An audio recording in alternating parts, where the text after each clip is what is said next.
O que é essa onda de crise? Crise é uma coisa que a sua alma tem que desejar. Ontem tinha um sócio meu chorando lá, 11 horas da noite, na minha garagem, chorando e falando assim: que hora que nós vamos voltar a crescer como antes, a explodir como antes? Eu fiquei olhando na cara dele e falei: do que você está falando?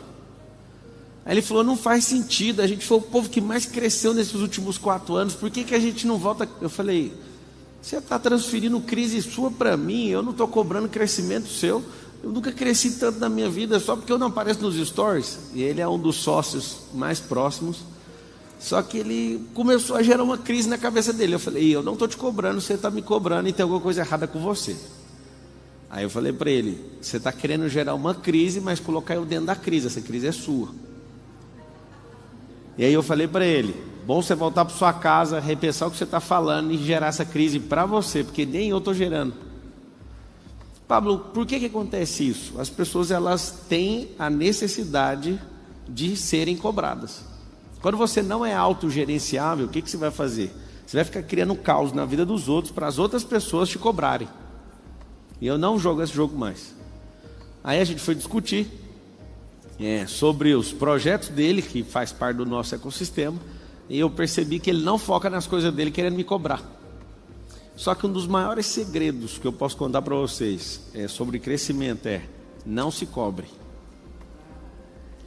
A partir do momento que você começar a cobrar, você vai ficar igual um piloto que fica fugindo do que está atrás.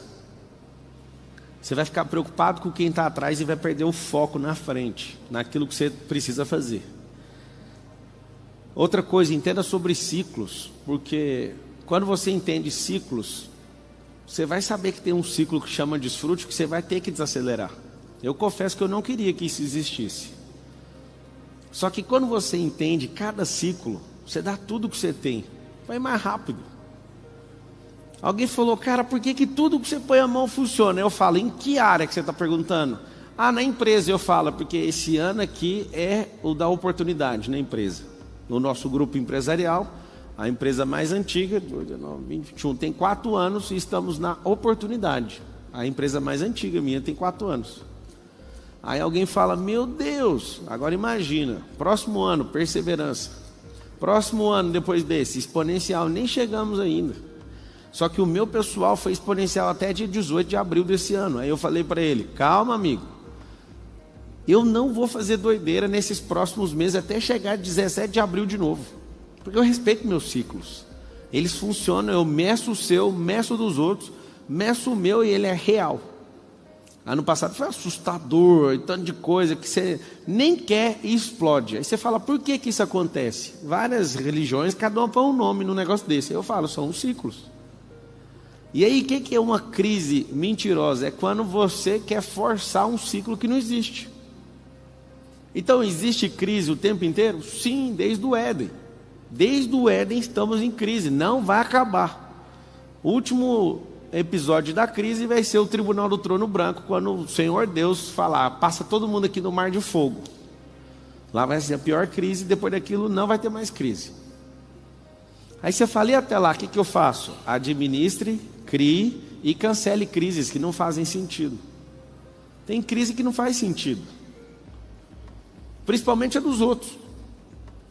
Alguém da minha família, não vou falar quem, falou assim para mim: você fala que ama resolver problema, que você ama problema, mas os meus você não ama. Eu falei: porque isso aí quem tem que amar é você. Não sou eu. É alguém que eu tinha que realmente nem responder desse jeito. Vocês já imaginam quem é.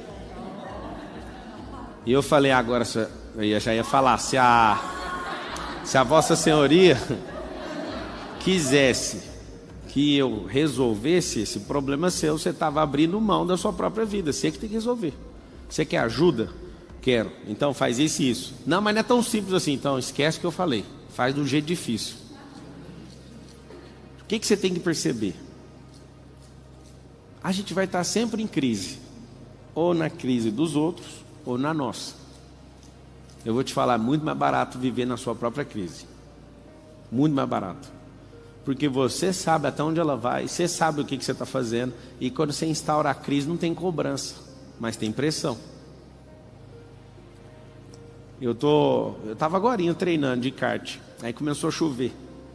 Aí eu vi todos os pilotos parando de correr. Eu falei, é tudo que eu mais quero. Eu quero alugar um caminhão-pipa para ficar molhando a pista, para eu ficar bom na chuva. Aí eu comecei, acabei de sair agora. Estava treinando agora. E aí o Nésio, que é bom pra caramba também, na chuva não consegue nem me ver. Eu vou embora.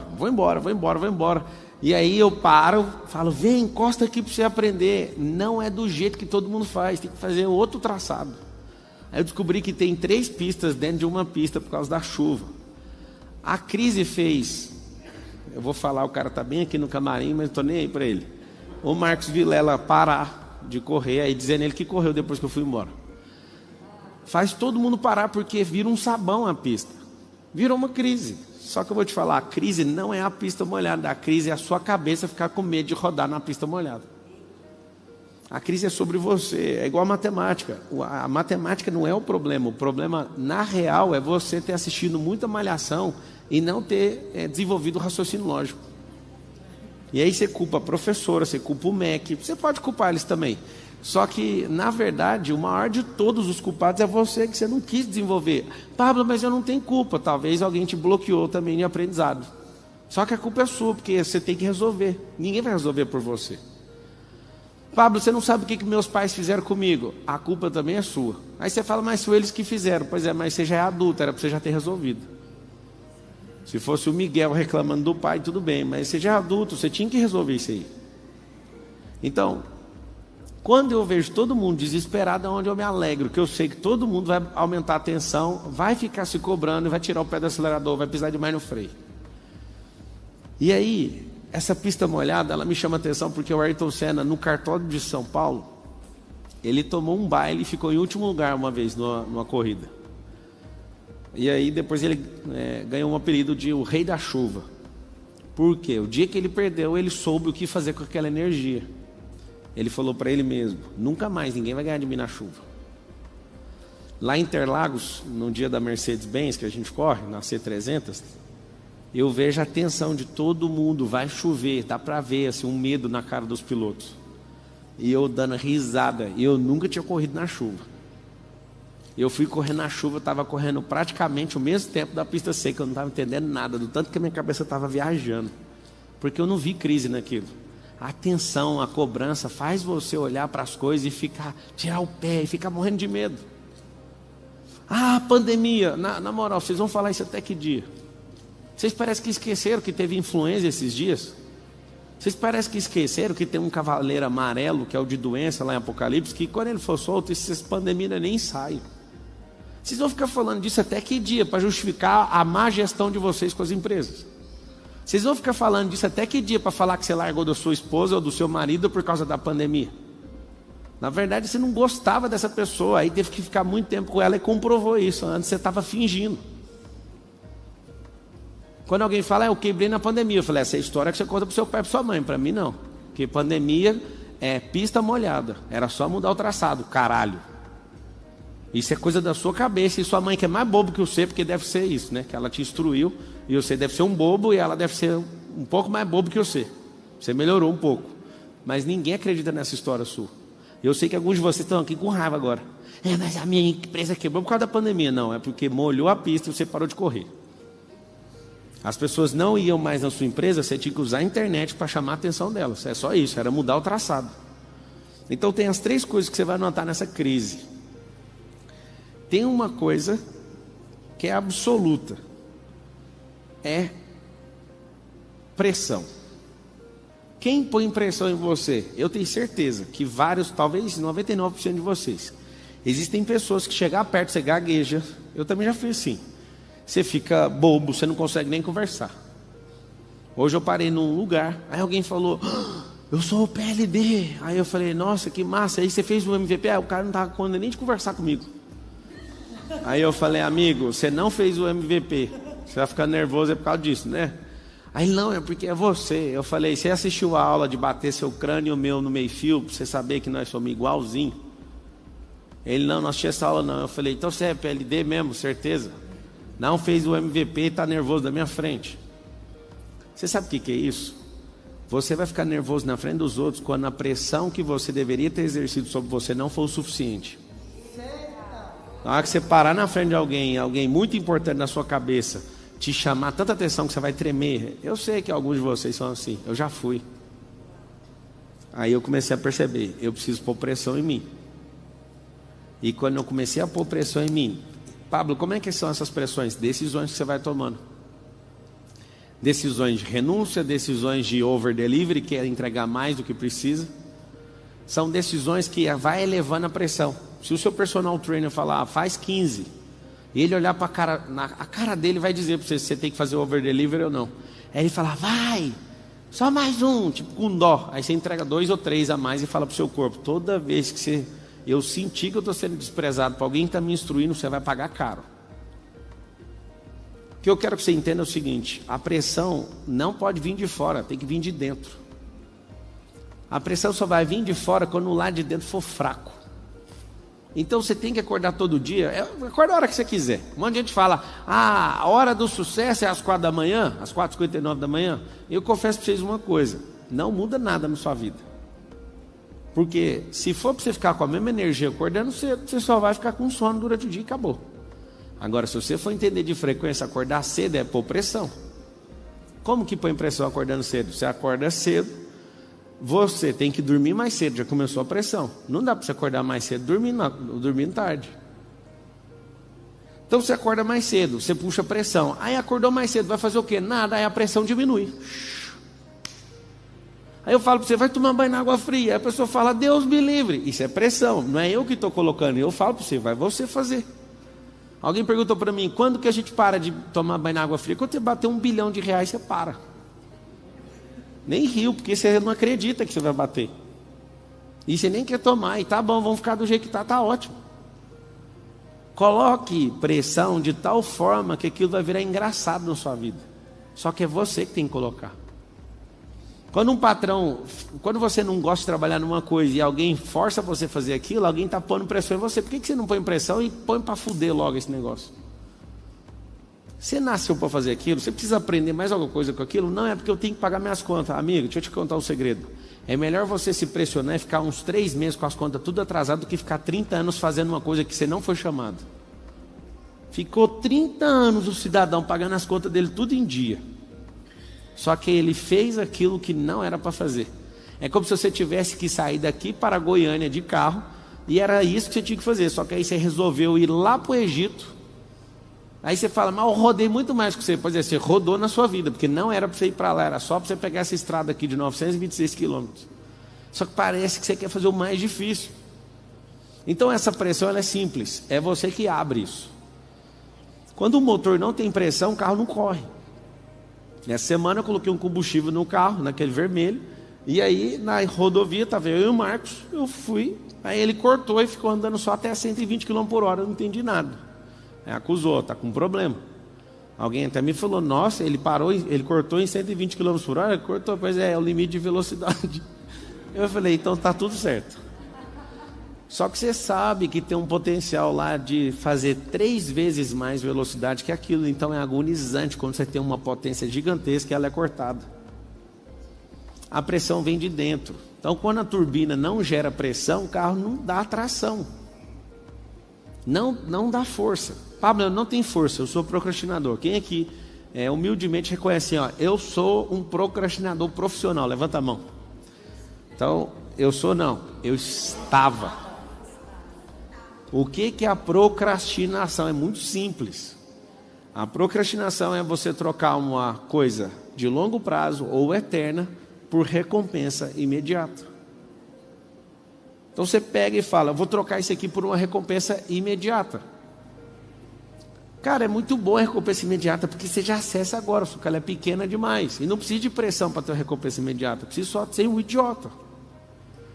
Aí você fala, Pablo, eu quero mudar, eu quero ter resultado. Resultado é construído com micro resultados, com resultados pequenos. Então o que você tem que fazer? O resultado pequeno, ele precisa ser propagado. Você precisa acessar a recompensa dele, senão não vai destravar para a próxima fase. Conta para nós quando você colocou pressão em alguém. Agora, esse mês de agosto, eu falei, até 31 de agosto.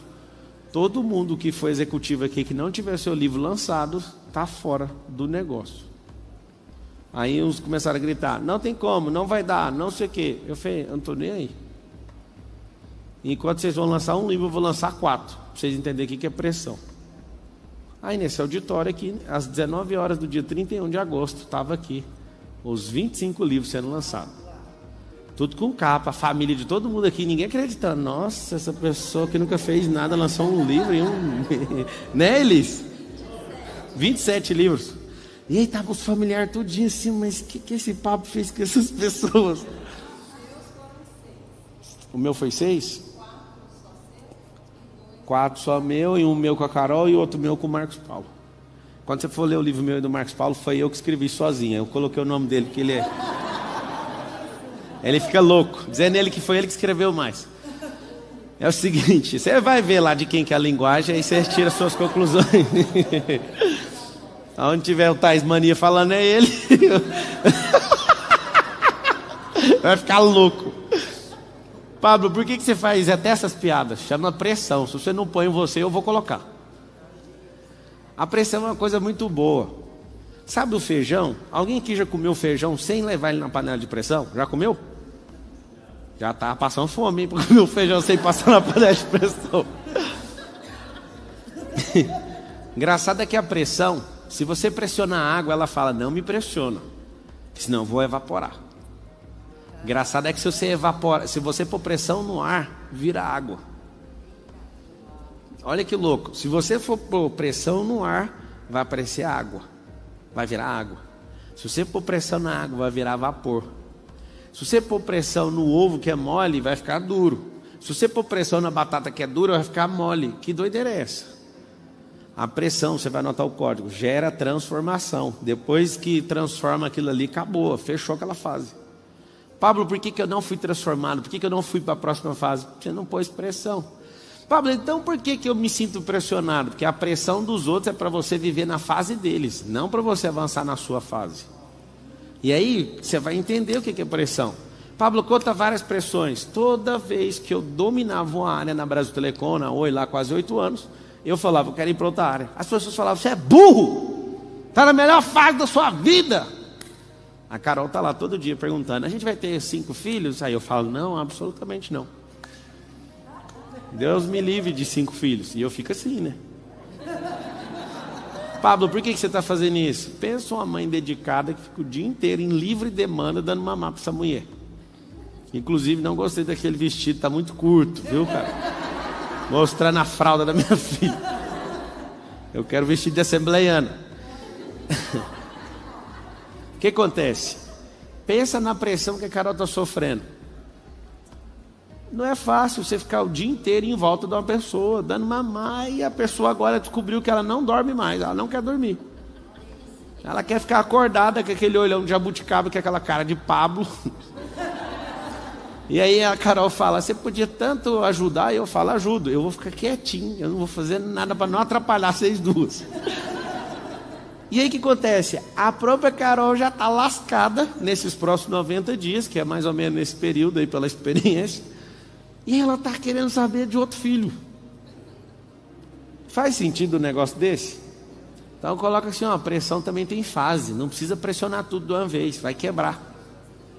Não dá para pressionar toda a suspensão do carro, todo o câmbio, todo o motor, tudo de uma vez, vai quebrar o carro. Então o que eu fico fazendo? Que isso é sabedoria para você que é homem. Você quer ter mais filho com a sua esposa? Não, quando chegar um, fala, não, nunca mais não vai mexer com isso. E aí fica tudo bem, aí depois vai indo e acabou, amigo. Depois aí você vai ativo e faz o download.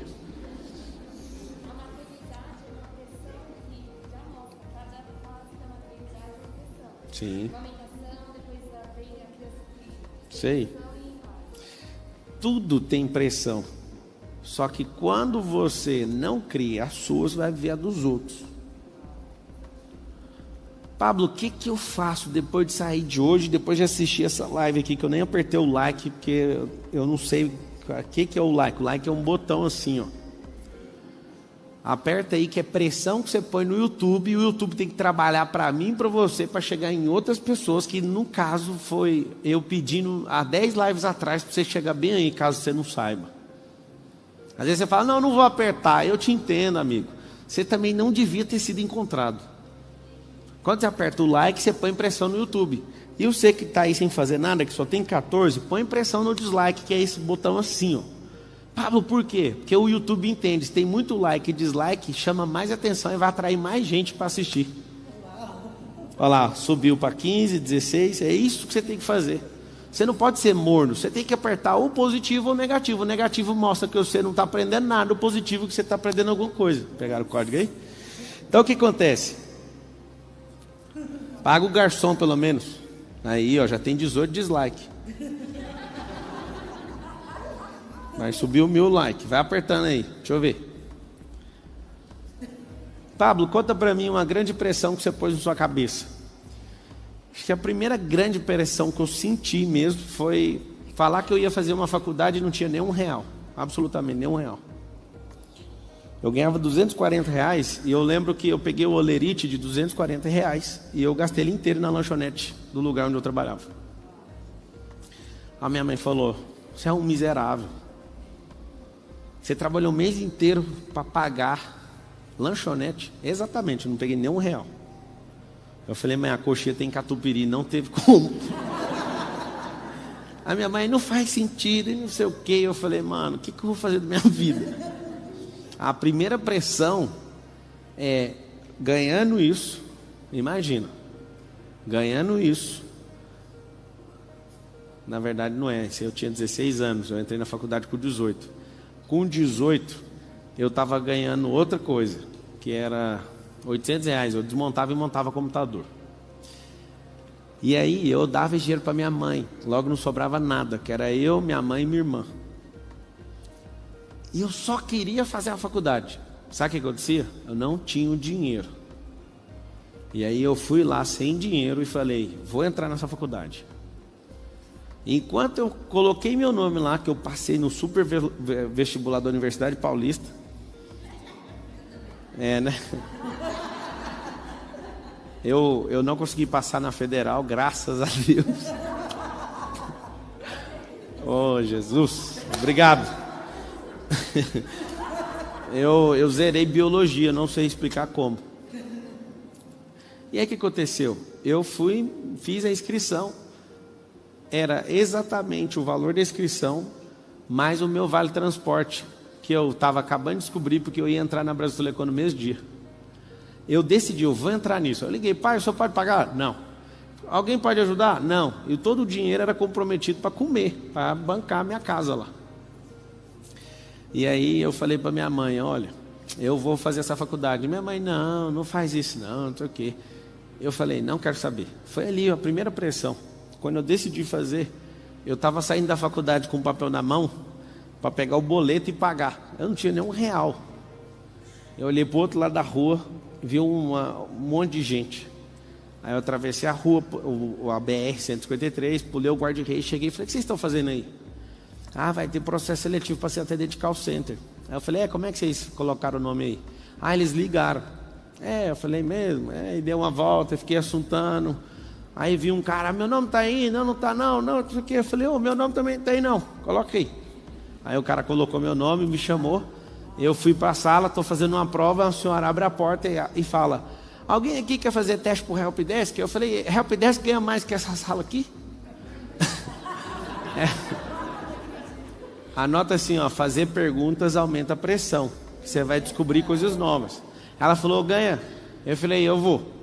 Aí fui. Cheguei lá, fiz tudo. Eu fui promovido antes de ser contratado, pra você ter uma noção. E aí, eu passei naquilo. R$525. Peguei aqueles R$525. Não dava para pagar a mensalidade da Unip. Aí eu peguei o Vale Transporte. E aí eu não usava o Vale Transporte, ia a pé. E até comprar uma bicicleta. E depois eu comprei essa bicicleta com um pedaço também das xerox que eu fazia, dos trabalhos para os amigos. E aí eu fui para essa faculdade, fiquei lá 5 anos na faculdade de Direito. Aquilo foi uma grande pressão. Eu lembro um dia que um amigo meu me chamou, você quer empreender fazendo show comigo? Eu falei, quero. Aí eu fui, usei todo o limite do meu cartão de crédito. R$2.000. Aí eu pus e ganhei 30 mil. Só que eu trabalhei 60 dias sem parar. Aí eu ganhei esse dinheiro. Quando eu ganhei esse dinheiro foi muito massa. esses 30 mil reais eu somei com um pouco que eu já tinha juntado e comprei um apartamento à vista para minha mãe. E a primeira coisa que eu fiz de grande aquisição foi um apartamento, e não foi para mim, foi para minha mãe. Inclusive esse apartamento minha mãe nem mora, ela tem ele de renda hoje, porque ela mora em outro que eu dei para ela 4 vezes mais caro. Só que eu quero te contar uma coisa, eu nunca lembro de nenhum ano, de 2004 para cá, que eu fiquei sem pôr pressão em mim mesmo. Eu falei assim, eu vou ler 100 livros, eu não consegui bater os 100, eu li 86 em 2006. Eu lembro que eu falava, eu vou crescer esse ano na empresa, eu crescia. Esses 7 anos e meio, né, quase 8 anos, eu cresci 5 cargos verticais. E no dia que eu falei assim, eu estou aqui num cargo muito máximo, mas eu quero sair, foi a pior pressão de todas. O dia que eu não quis mais o escritório que eu tinha montado de advocacia com grandes amigos, foi uma grande pressão que eu coloquei em mim mesmo. O dia que eu realizei meu sonho de comprar um carro, acho que o único carro que eu realizei o sonho de comprar foi o Jetta, o resto não foi nada de sonho, eu nunca consegui comprar o carro do sonho. Aí eu fui crescendo, eu esqueci desse negócio de carro, aí depois ficou tão exponencial que não deu para voltar nos carros do sonho, que eles ficaram muito pequenos. Mas eu lembro bem, eu comprei esse carro, esse Jetta, eu acho que ele foi 63 mil reais em 2011. Aí eu vi uma oportunidade de trocar ele numa sala para dar aluguel, para eu ganhar esse aluguel. E até hoje eu ganho aluguel dessa sala. Eu peguei esse Jetta, juntei, fui lá, fiz uma proposta na metade do preço na sala dentro do shopping, troquei, fiquei sem um carro dos sonhos. Pablo, mas era o carro dos seus sonhos. Pois é, depois que realizou não precisa ficar mais com isso. Aí eu fiz virar renda um carro que só dava despesa todo mês. Aí eu fui andar com um carrinho de 10 mil contos, mas estava feliz lá ganhando meus 1.500 reais de aluguel todo mês daquela sala. Não dá para falar sem microfone por causa da transmissão. Se for falar, pega o microfone e segura. Quando eu tiver no entendimento, espera um pouquinho. Tá, espera só um pouquinho aí e já deixa o microfone, faz assim, vê se ele está funcionando, agora você entra. Então, eu lembro bem das coisas que eu ia fazendo e eu ouvi algumas pessoas que eu amo dizer, o Pablo não para com nada. Eu quero que você entenda uma coisa, você não precisa parar com nada, você precisa construir o tempo inteiro. Porque parar com barracão, parar com chevette é uma coisa que não faz sentido. Parar com gol quadrado, parar com casa de 3 quartos, você não precisa. Essa teoria de parar, ela é da estabilidade, e quem é da estabilidade não tem pressão. Se as pessoas que passarem em concurso público e estudaram 3 anos seguidos para fazer isso, se elas continuassem estudando, vocês acham que elas iam parar onde depois de passar no concurso público? Eu não consegui entender como alguém que pressiona a si mesmo durante 3 anos para passar num concurso, pega um salário de 20, 30, 50 mil reais e aí estaciona. Amigo, você não pegou o código da pressão, por que você não continua estudando até você achar os milhões? Não tem como você não entender isso. Ela pôs pressão só para entrar no nível 2 da estabilidade. Aí depois ela não se pressiona mais.